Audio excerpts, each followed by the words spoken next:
few weeks ago, Jim Cornette, he got fired from, I think with NWA Wrestling. Yep. He was doing commentary, and he told a joke about a dude can run through Ethiopian with a bucket of chicken on his back.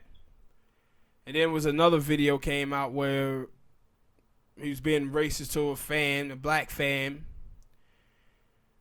And why I wanted to talk about this was Eric Bischoff.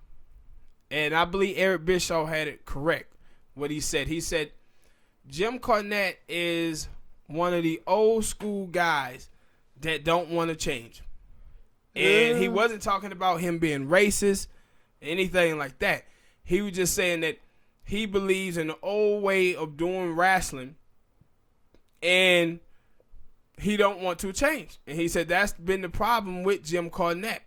And I said, yeah, I agree 100% with what Eric Bischoff has said. And I think that Jim Cornette would tell you that about himself as well, because he believes in wrestling being old school. And that's why I said when he made the comment, I was actually watching it at the time, and when he first made the comment, I was thinking, okay, what's up? No. I was thinking when they was talking about fried chicken, I immediately thought that he's talking about African American. What the hell do that have to be racist? But then I thought about Ethiopian, and it was like, oh, okay. Yeah, the hunger thing. It wasn't black and white thing. It was a starvation. Yeah, it was a starvation thing. He was talking about Ethiopia. Yeah, and he was like, everybody used to crack those jokes back in the 90s and stuff like that, and he was correct. But when people were cracking all them jokes, they was wrong too. Yeah. right. They was wrong to crack those jokes too. But my thing is for Jim though, is that Jim always,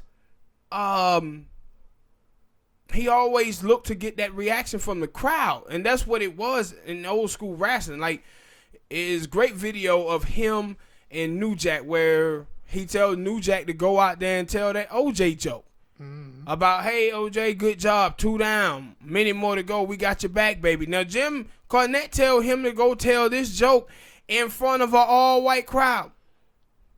Just think about, like, if somebody told that joke today, people would go lose their shit over it. But Jim come from that school, and you remember I had said this before about heels today. I think that heels are not great because they kind of have them being these weak, tough guys. But back in the 90s, and especially in the 80s, man, them guys used to go out there and trash everybody in the crowd. Calling women fat, the whores, everything. It used to be really rowdy, and that's how they drew heat. And so Jim is from that school of doing things, and he haven't changed, adapt to this new world that we live in now. And I kind of look at it, as entertainment. I just do. Yeah. I look at it as entertainment, and that's what he tries to do. He tried to draw heat. But now it was like he lost his job, and I'm like, man, really? And my thing with it was like, those shows are pre-taped. Yeah. And even the people who, like, you mean tell me them folk didn't sit there and watch all of those videos, watch the whole video to edit out anything. No, they looked at that and thought that it was okay as well until somebody on Twitter or whoever watched the video said, wait, that was racist. Yeah. And then they had to come back and say, all right, we got to do something about that. And then, I think they were saying that he also said some other stuff in other video, but I'm like, again, it was pre-taped. If y'all felt that way, y'all supposed to edit out them parts. And Oil Lee came to him and told him, don't be saying stuff like that no more. Edit out the whole part so it didn't come to it. But no, you put them out and then have people backlash because that's what they do. And now you like, all right, we got to make a change. Instead of saying, he apologized, he ain't gonna be talk to him so he don't make those type of jokes no more, and then you keep it moving. Yeah, and too, man. I don't know if you remember when he had this small stint in TNA. It was early in the year or last year. He had a little run, and he had a in the ring interview with what his name is. I don't remember. Little bald head Latino dude. Hernandez? No. So Look like Miguel Cotto. I don't know. That was a minute. That was about 2 years ago. He dressed up like the Hitman.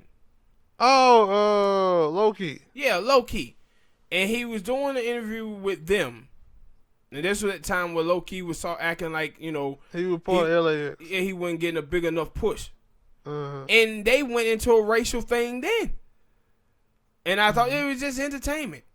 And then I said, if you know anything about Jim Cornette, you think about it, Cornette was at that CNC work. Yeah, he was. And nobody was like, hey, Cornette shouldn't be saying that. They were like, that was funny. He's a heel. Yeah. And that's why I said, like, and then if you watch, like, Jim Cornette Experience, you watch his show, Jim Cornette be on there killing racist people all the time. Mm-hmm.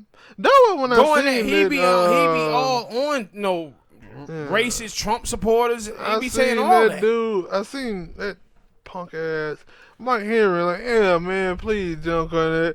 Like, yeah, and I was like, if you know him, you shouldn't be up here saying, yeah, well, you supposed to be saying, no, Jim Cornette was, you know the business. Like, why are you acting like these goddamn fans who don't know Jim Cornette like that? Man, it was just, you know, my thoughts on Mark Henry anyway. Mark Henry talk about this thing, but when other people asked him about racism in the WWE, he like, lip sealed. So I just thought that it was overblown, and he had lost his job for it, and it was just crazy. All right, people, y'all let us know what y'all thought about the Jim Cornette situation.